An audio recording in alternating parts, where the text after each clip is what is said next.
Combat Championship Series events. That's why you get yourself out to the Heartland TKO circuit events in general, because it hasn't just been this. I mean, just last week, Oklahoma City, Super Bit Wars, crazy bracket in that regard. And along with all the other games that we're playing, trying to unite the entire Midwest, which I know, has been close to your heart as well, being from H-Town.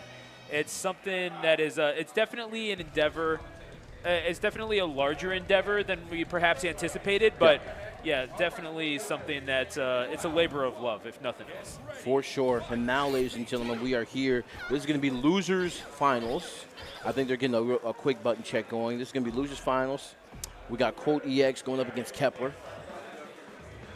Yeah, and I mean, what is it that you make of this matchup? Because we have seen Quote.EX kind of struggle a little bit against characters that are able to kind of shut him down. I don't really know if Bijane is how you would qualify as someone who just kind of sits back and lets the action come to them. But either way, this is losers final. Well, Bijane does have the ability with that dive kick to really cause a break in the momentum and really screw up the timing that that Preacher does. However, Preacher just has this innate ability to have the meaty projectile. So once you get your opponent knocked down, you can really keep them at disadvantage right here.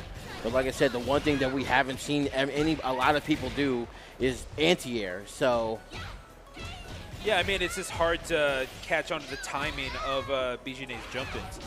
And we're going to have to see if Preacher is able to be a little bit more adept at that, though certainly we've seen Preacher do well in the horizontal game, and has the tools to, at the very least, catch people out in the air. But not really sure how much you really want to be moving forward through the air with Preacher. As Bijane, I mean, Kepler with a dominating round number one in game one. And this surprised me from Kepler because it really just seems like Kepler has come alive in these past few rounds, like for sure. That Kepler was definitely struggling, I would say, in the third match that we saw before all of this. But like this match right here is like, yo, like especially after last game, it's like, yeah, I may have it here. Able to block that sequence, and Quote is still in the corner. Yeah, the war of attrition, the trades are not working out in the favor. The breaking, though, screwing up the pressure and going to go into some type of red line gear. Well, yeah, red line gear, excuse me. Yeah, I mean, it's I don't think Kepler minds for some reason. Don't worry about that. I'm sure it's it never touched the French for men, is what you can say. Either way, game number 2 on deck, and Quote is needing something, anything to get things going, because Bijane, I mean, you're talking about these downhill runners looking like LeGarrette Blunt out here. Definitely. That's what the B is for. And you need Blunt, and you need a full lane to make sure that Bijane can run through. And as you can see, ladies and gentlemen, Kepler getting wild punished, but nothing coming out of it right here. Getting thrown to the corner projectile, not meaty enough. Another just defended, and another throw into the corner. I like the backdash to avoid anything crazy. Getting bounced up and down. Here we go, and yeah, and I mean, what is it that you're supposed to do if you are the Preacher here? Even then, like even when you are getting this this damage, no guarantee that you're going to be able to pick it back up once you get up. Because again, beautiful counter action, Bijane, awful good at that, and now you're on your dire straits. Yeah, you're in chip damage territory. Really, I was gonna say really, you could do it ignition gear, red line gear, any one of those would have just did it. But instead chooses to save the meter and just use SPG. Keep it safe. And now another round on the board. Yeah, as we go strolling through Red Rock country out here, it's going to be a pretty hectic game number 2, I would imagine, as the Hurricane kicks in the corner, just piling them up against the wall. And I mean, what is it that you're meant to do in the corner as Preacher when your whole thing is movement? You have no tools with which to negotiate, and the overhead is going to take you out.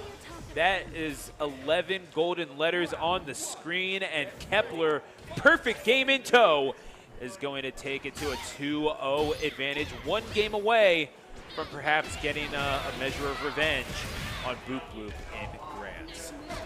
Got them Blue Bloop is the final boss, waiting in the wings over here. Quote.EX having just so much trouble getting Kepler locked down and literally found themselves over and over again in the corner, but I love the guard cancel punish.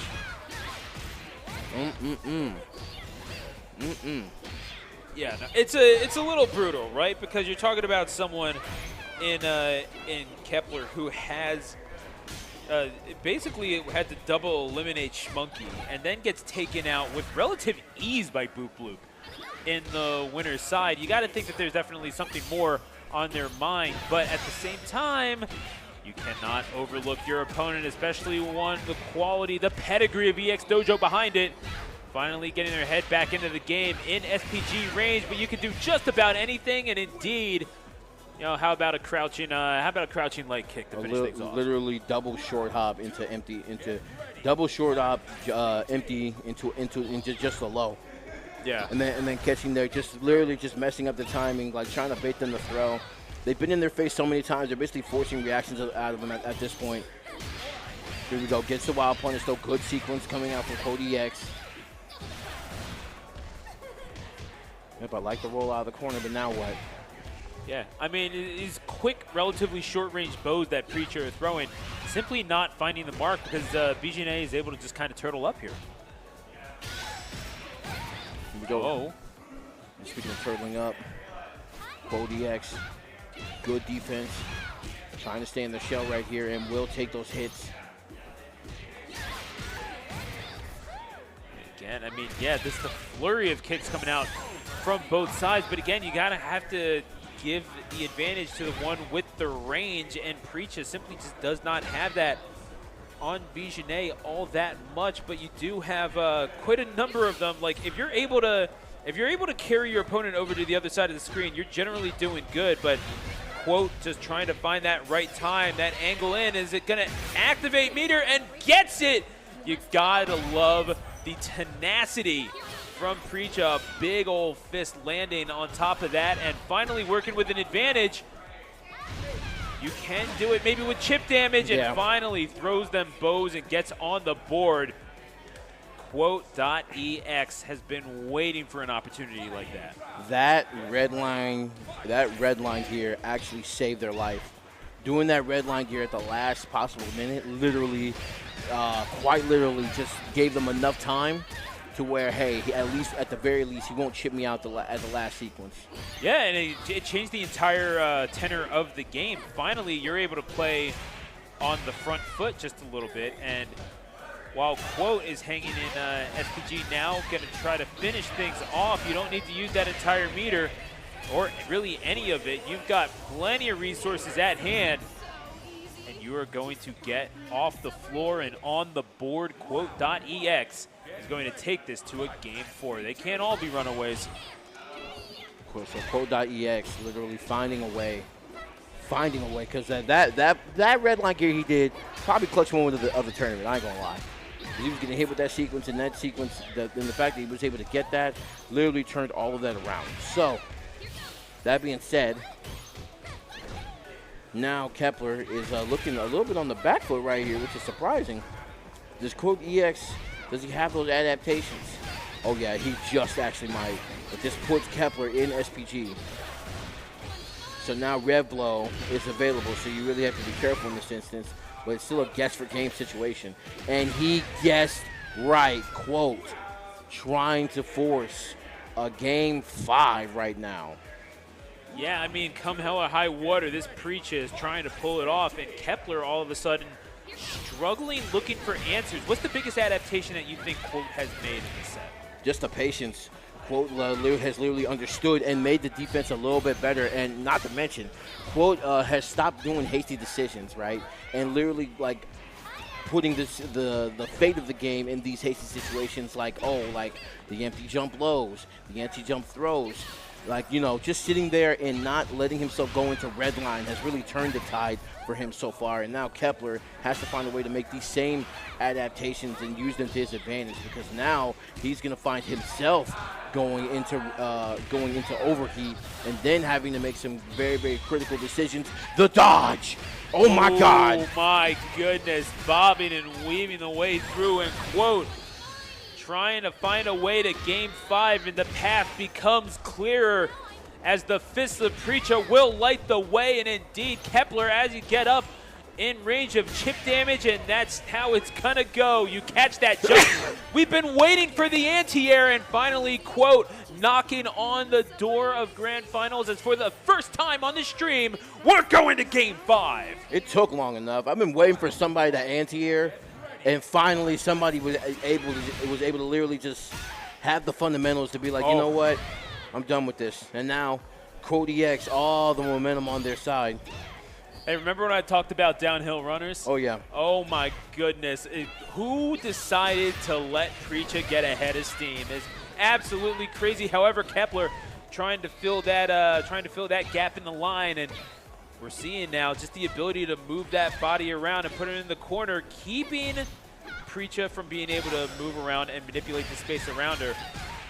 All of a sudden, Preacher able to dash back into your face, and Kepler having trouble negotiating. You're talking about, option selection, and utilizing that ranged option seems to be working out in terms of helping that activate. Right, and really activating those strings. And we see that Kepler's just going for the red blow here. You have more than enough. I love the breaking into the throw. Very, very innovative, trying to just open up the defense right here. Another throw. Do we see a third one? A lot of blocking in the corner, gets the wild punish off the jumping kick, and beautiful. There we go. Good conversion coming out from Kepler. Kepler going to be able to take the round right here. It is now set point for Kepler. And this is what we've been wanting to see. Kepler realizing, okay, you know what? I am able to control a lot of that space, but if I let this person, you're talking about downhill runners, right? Okay, yeah, then that means they're going to be wanting to jump in. I can wait for that. I can punish landings. I do have the range to do it, relatively risk-free. And now, as Kepler finds himself on set point, these ducks walking in a line. Does Quote have their ducks in a line? And do they have Grands in their sight? Kepler sitting on block, but again, you are susceptible to get chipped down. Kepler trying to make this comeback happen in round 2, certainly not wanting this to go to final round. Bad enough that you got this to go to Game 5 already. That is an indignity that Kepler, I do not think, wants to suffer. Oh, yeah, and literally going for the hop again after the throw. And, yeah, we're going to go.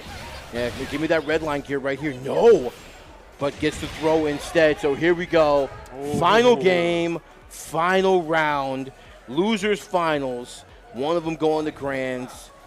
Quote, maybe the comeback of the century, and Kepler just staving off one more time.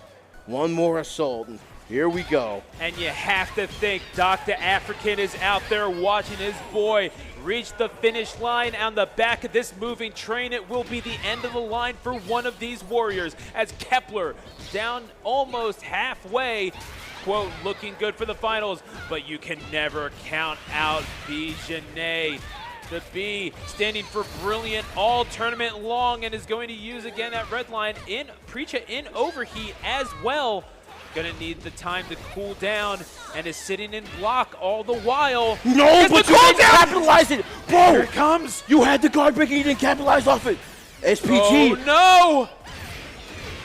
Gonna utilize every bit of resource you've got. You're gonna have to get it done the old-fashioned way. Bijane in SPG range as well, looking for the grab. Preacher almost overextending. That could have cost Quote his tournament life, as Kepler now charging in, getting it done, gonna pull the trigger and hits the target. Kepler finds a way, and it's going to Grand Finals. Wow. That is rough. One way or another, it got taken to Game 5. Kepler did not bend. Last round, staring death in the face, and Kepler laughs. That is what you want to see. And Bijane, B for brilliant, moving on into Grand Finals, and Boop Bloop, after resting up, you got to think, you're not exactly picking up the scraps of what's left of Kepler. You're going up against the Bijane that is newly motivated to try and beat your ass. And Kepler literally has been relatively quiet until these past 2 games. Now they have fought their way back into finals. And they are in Grands with Bloop Bloop, the proverbial final boss. So now he's going to be able to get his run back. So Blue Bloop in the driver's seat. We've seen the Kane. Kane, one of the more dangerous